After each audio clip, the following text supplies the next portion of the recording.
อะไรสักอย่างนึงนี่แหละ ไม่แปลก แล้ว โย ตอน น นี้ เสื้อ เรา ข อ อง ยู่ ไอ้ กับคน ตัว ใน ไอ้ ดิส เนี่ย นะครับ ตัวหลุดหลังหรอแม่งโคตรอุบาทเลยเดี๋ยว นี่ก็คือแก๊งคนในดิสนะครับเห็น อันนี้คือใครเนี่ยพี่ปกติมันต้องใส่หน้าต้นยังไงอ่ะ และนี่ก็คือคนในแมปนี้นะครับ ใส่นี่ใครเนี่ยมันแอดกูมาอันนี้ใครวะ อาเซียน อาเซียนปะอาเซียนปะ อาเซียนครับ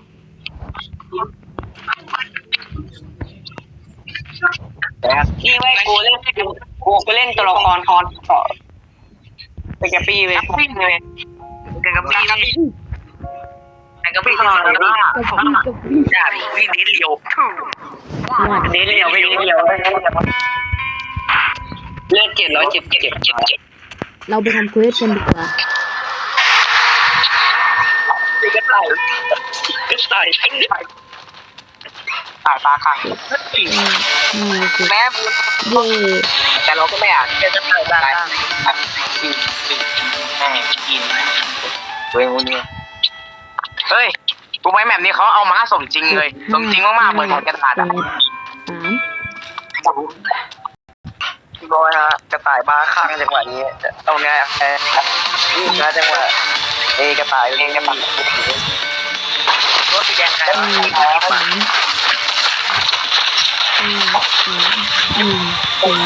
สี่ เล่นไงวะกดไงวะโอ้ยสัตว์กูยิงไปทางไหนวะน่ะไม่ต้องกดก็ได้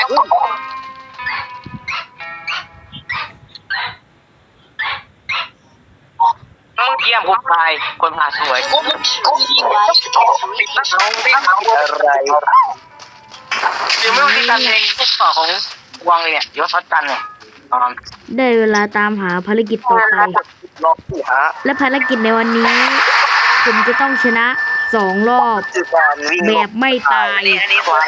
เอาเว้ยทั่วไปละอันนี้เซอร์โบไปนี่เซอร์ปกติเลยจะตายแล้วยิงโดนมาแต่กูติดกาสลานะไ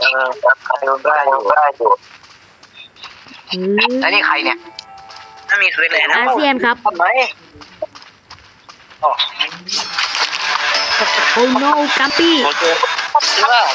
กัปปี้ชั่วร้ายกัปปี้บ้าคลั่งว่ะโดนทีไป1 ที ไอ้ก็ตอนนี้มีอาวุธคนยิง โอ้โหแตกตอนนี้เราไปดูคนอื่นกันดีกว่านะครับอ่ะเอาล้อ ผ่านชีวิตมันเลยผ่านชีวิตคนเรียบร้อยฮะโดนต่อยบ่อยมันเดินแตกทางไปเพื่อนตัดกันหมดเลยกระดาษอีกอันนี้อยู่ไหนวะบอดเนาะอยู่ใกล้มันอะไรวะนี่ทีฟรีอย่าเป็นช่วงร้านแมนติดขาดกูควรจะต้องฟังเพลงกากบี้เนี่ยต่อไปอาเซียนปีมาก ระดาษที่แผ่นหนึงอยู่ตรงหน้าร้านอันนั้นนะครับ นั่นแหละ เนี่ยกูโดนอะไรแหละที่ปี กระดาษแผ่นสุดท้ายอยู่ตรงนั้น กูยุนนี่ เอาลองดู เรื่องเขาใหม่โอ้ยกล้วยจะตายเว้นแล้วราคาคืออะไรวะนั่นมือบ้า1,000,000,000อ่ะนะแล้วไปอยู่กันเหรอเฮ้ยคุณนายคุณเฮ้ย มาดูกันสิว่า ไอ้จะตายชั่วอ่ะลากแขน โดนกระต่ายเกลีย 2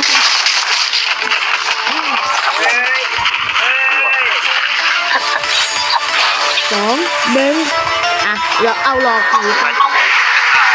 ได้เลยฮะเราจะโดนคุณแม็กนะกินไป3,000 รอบจังหวะนี้วันไหนไอ้เหี้ยกูเห็นผิดไม่เป็นไม่ถูกปวดมัวเลยกระต่ายมันค้างแล้วฮะเขาแบบเปิดมือใส่ยาอะไรก็ตามเป็นแบบนี้นะเสียบตาคือแล้วเป็นไอ้พลังยาไม่กระทายแค่ว่าเป็นโมตัวนะแต่ทำหน้าเป็น100 หาตัว พาคนเป็นแม่ค้าหาจะมาหาจากเลยอย่างเงี้ยวันใช่กระโดดเป็นเราเป็นกบเลยนะในวันนี้ทำอะไรวะนะดูเป็นกระโดดนะ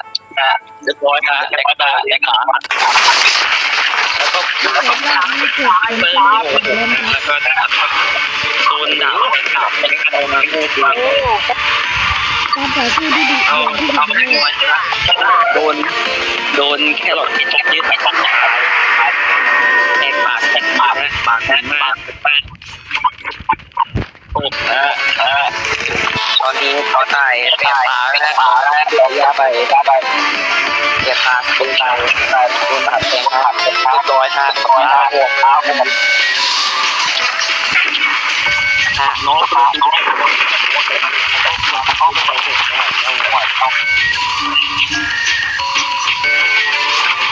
ตบทีฮะเรียบร้อยจะผ่าอย่างนั้น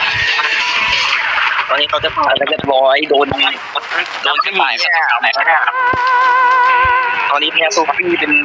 ร้านแมนสแตนดิ้งนะฮะใครไม่ได้เปิดเพลงประกอบเยอะเลยเนี่ยแบบแข่งมือ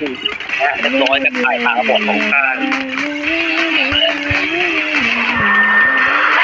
ถ่ายเปิดหนังรถเป็นยางนะรถเร็วนะยิงไปแล้วขับเท้าบอดนะตกนะแกจะตายแล้วนะโดนน้องถ่ายนะเขาจะมาตอนนี้แกจะตายแล้ววิ่งสวนเข้าไปวิ่งไปให้เข้าใกล้มากแล้วก็ตลอดเอกสารเชื่อไม่ได้ฮะยิ่งดูเนี่ยแต่ก็เป็นโอเคนะแต่คนมั่วนะคนหา